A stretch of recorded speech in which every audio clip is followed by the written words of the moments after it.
Hello there and welcome to the Fragmentality. I'm Aaron and today I would like to talk about Tomb Raider for the Xbox 360. I'm going to say this straight away, this game has totally blown me away, surpassed any expectations that I had.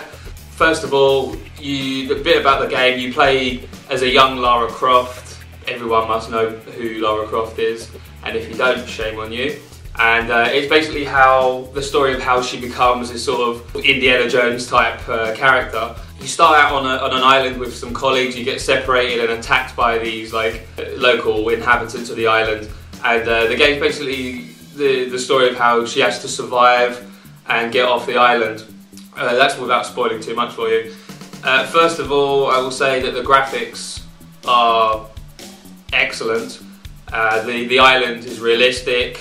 The way Lara moves is realistic and incredibly detailed.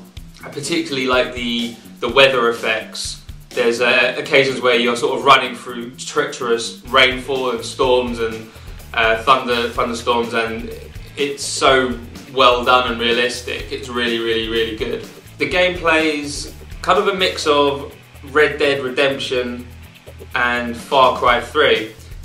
Essentially, you sort of move around the island, and every now and then you'll be able to set up like a base camp where you can save the game and upgrade your equipment and your skills and stuff like that. And then you can fast travel between the different camps on the map.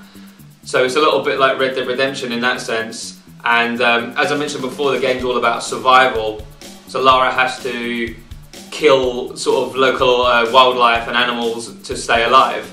And she has to hunt them down for bonus experience points and stuff like that. So in that sense, it's a little bit like Far Cry 3. You have to skin animals and take parts of their body and stuff for food and upgrades and stuff like that. It also plays obviously quite a lot like Uncharted on the PlayStation. It's all about, running around, jumping through, mountains and climbing huge buildings and fragile aeroplanes and things like that. Mixed with, shooting sections. Lara, you start off with a bow and arrow, which is your basic sort of survival weapon. But once you come across sort of enemies, you can pick up sort of like pistols and old machine guns. The machine guns in particular are from World War II, because this particular island has a really nice mix of sort of history and culture.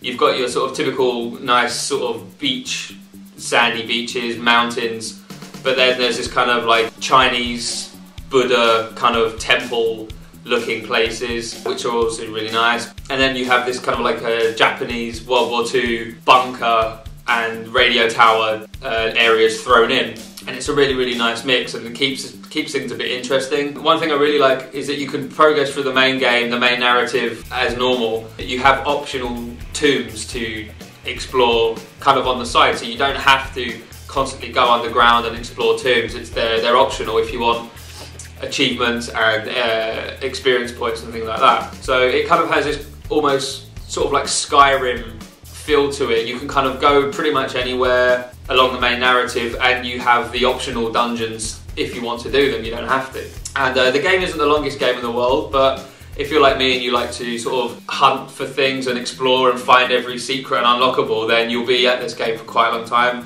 There is a lot to see and to find, lots of hidden secrets and things. Achievement hunters will be quite happy with this one, I think. The multiplayer mode is pretty decent as well. It's not the greatest, but it's pretty good. There's a variety of different modes in there, and it's enjoyable if you're into that. But Tomb Raider's always been about the single player. For me, it's probably the best single player experience I've had this year so far. So overall, I think I would give it a 9 out of 10. I was really impressed with it. Great storyline, good graphics, sound, multiplayer mode. As I said before, if you want to find everything, it will last you a long time. So Tomb Raider, I'll give it a 9 out of 10. If you disagree, please let me know, leave some comments. If you played the game, let me know what you think of it. Thank you for listening. I've been Aaron and you've been watching the Fragmentality. Thank you.